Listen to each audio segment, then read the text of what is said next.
நீங்கள் இப்போ ஒரு தீவில் மாட்டிட்டிங்கன்னா எவ்வளோ நாள் உயிரோட இருப்பீங்க? ஒரு நாள் அல்லது ஒரு வாரம் அல்லது ஒரு மாதம்? இங்கே பார்த்தீங்கன்னா ஒரு 6 இளைஞர்கள் பார்த்திங்கன்னா 15 மாதமாக ஒரு தீவில் வந்து சர்வை பண்ணி வாழ்ந்துருக்காங்க.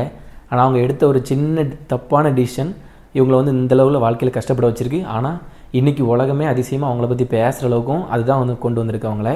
ஸோ என்ன அப்படிங்கிறத பார்த்துடலாம். 1965 பசிபிக் பெருங்கடலில் இருக்க ஒரு சிறிய நாடான டோங்கா, அங்கே பார்த்திங்கன்னா கத்தோலிக் போர்டிங் ஸ்கூல்னு ஒன்று வந்திருக்கு. அது ரொம்பவே ஸ்ட்ரிக்டாக இருந்திருக்கு. அதனால் அங்கே இருக்க பசங்க வந்து ரொம்பவே கஷ்டப்பட்டுருக்காங்க. அவங்களுக்கு ஒரு நரக மாதிரி ஃபீல் ஆகிருக்கு அங்கே இருக்கிறதுக்கு.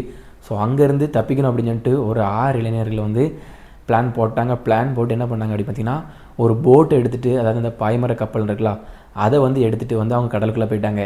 ஆனால் உண்மையிலே அவங்க வந்து அந்த ஸ்கூலில் கஷ்டப்பட்டாங்களோ இல்லையோ, அதுக்கப்புறம் அவங்க வாழ்க்கையில் ரொம்ப கஷ்டப்பட போகிறாங்க தெரியாமல் வந்து அவங்க வந்து கிளம்பிட்டாங்க. அவங்க கடலுக்குள்ளே போயிட்டுருக்கவங்க பார்த்திங்கன்னா ஒரு பெரிய புயல் வந்து தாக்க ஆரம்பிச்சிருச்சு. புயல் தாக்க ஆரம்பிச்சுன்னு அவங்க வச்சுருந்தது வந்து பாய்மர கப்பல் மாதிரி தான். ஸோ அந்த பாய்மரம் என்ன ஆச்சுன்னா கிழிஞ்சு போச்சு. அதுக்கப்புறம் பார்த்திங்கன்னா திசை தெரில, எதுவுமே தெரில. அதுக்கப்புறம் வந்து ஃபுல்லாகவே அப்படி அவங்களுக்கு என்ன பண்ணனே தெரில. அந்தளவுக்கு வந்து கொஞ்சம் பயந்துட்டாங்கன்னே சொல்லலாம்.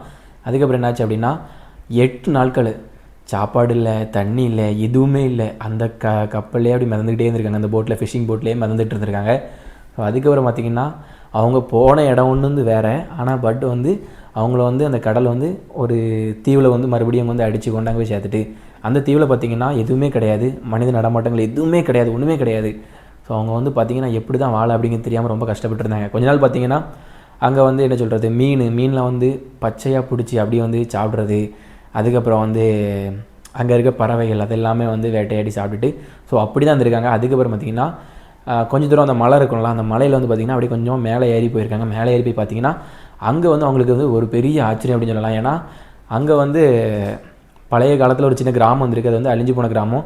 ஸோ அதில் பார்த்திங்கன்னா அவங்க வந்து உருவாக்கி வச்சுருந்த வாழை, அதுக்கப்புறம் வந்து இந்த பொட்டேட்டோ இதெல்லாமே இருந்திருக்கு, சேனக்கிழங்கு இதெல்லாம் இருந்திருக்கு. அதுக்கப்புறம் வந்து கோழி, அவங்க வளர்த்த கோழி வந்து அது வந்து கொஞ்சம் கொஞ்சமாக பெருகி வந்து நிறைய கோழி இருந்திருக்கு.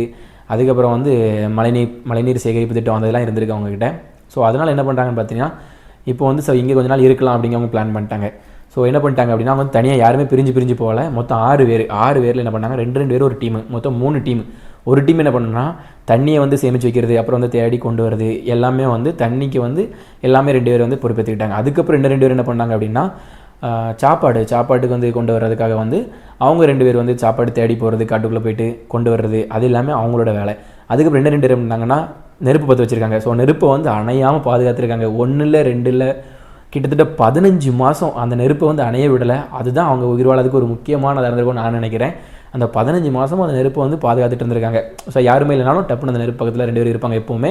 அதனால தான் நெருப்பை அணைய விடலை. அதுக்கப்புறம் பார்த்திங்கன்னா 1966 வந்து கிட்டத்தட்ட 15 மாதம் கம்ப்ளீட் ஆகிடுச்சு. அதுக்கப்புறம் பார்த்திங்கன்னா ஆஸ்திரேலியாவிலேருந்து ஒரு கப்பல் வந்திருக்கு. அந்த வழியாக போயிருக்கு. போகும் பார்த்திங்கன்னா அதில் வந்து ஒரு கேப்டன் இருந்திருக்காரு. அந்த கேப்டன் என்ன பண்ணார்னா, அந்த மலை மேலே இருந்து வந்து புகை வர்றதை பார்த்துட்டு அப்படியே வந்து அந்த தீவு பக்கத்தில் வந்து அந்த கப்பலை வந்து எப்படி கொண்டு வர்றாரு. கொண்டு வரும் பார்த்திங்கன்னா அந்த 6 இளைஞர்கள் அந்த கப்பலை பார்த்தோன்னே அவங்க வாழ்க்கையில் அடுத்த ஒரு சந்தோஷம். அவங்க வந்து அந்த போட்டில் வந்து ஃபஸ்ட்டு தப்பிக்கும் போது கூட அவ்வளோ சந்தோஷமாக இருந்திருப்பாங்களான்னு தெரியாது. பட் இந்த தீவுலேருந்து அடுத்து அவங்க தப்பிக்கணும் அப்படிங்கிறக்காண்டி வந்து ரொம்ப சந்தோஷப்பட்டு அதுக்கப்புறம் நீந்தி போய் இந்த கப்பல்கிட்ட போய் சேர்றாங்க. அதுக்கப்புறம் பார்த்திங்கன்னா அவங்கள வந்து 15 மாதம் கழித்து மீட்டு கொண்டு போய் மறுபடியும் வந்து கரைக்கு கொண்டு போகிறாங்க. ஸோ இந்த ஒரு சர்வைவல் தான் அவங்கள வந்து ஃப்யூச்சரில் வந்து ஒரு கதாநாயகனாகவே மாற்றிருச்சு கிட்டத்தட்ட இந்த 6 பேரையுமே. ஏன்னா அவங்க எவ்வளோ கஷ்டப்பட்டு வந்து ஒரு 15 மாதம் அதுக்கப்புறம் அந்த இடத்துல வாழ்ந்துருப்பாங்க. நீங்கள் யோசிச்சு பாருங்கள். நம்மளே இப்போ எடுத்துக்கிட்டேன்னா ஒரு நாள் 2 நாள் அதிகபட்சம் நம்ம வந்து ஒரு தீவில் இருக்க முடியும். பட் ஜாலியாக ஃபன் பண்ணிட்டு வேணால் இருக்கலாம். பட் வந்து 15 மாதம் இருக்குங்கிறது ரொம்ப பெரிய விஷயம். சாப்பாடு எதுவுமே இல்லாமல் அது எவ்வளோ கஷ்டம். ஆனால் வந்து எந்த ஒரு சூழ்நிலையும் நம்ம வந்து நமக்கான தேவையை வந்து உருவாக்கிக்கிட்டோன்னா கண்டிப்பாக நம்ம வந்து உயிர் வாழலாம் அப்படிங்கிறதுக்கானதாக ஒரு கதை.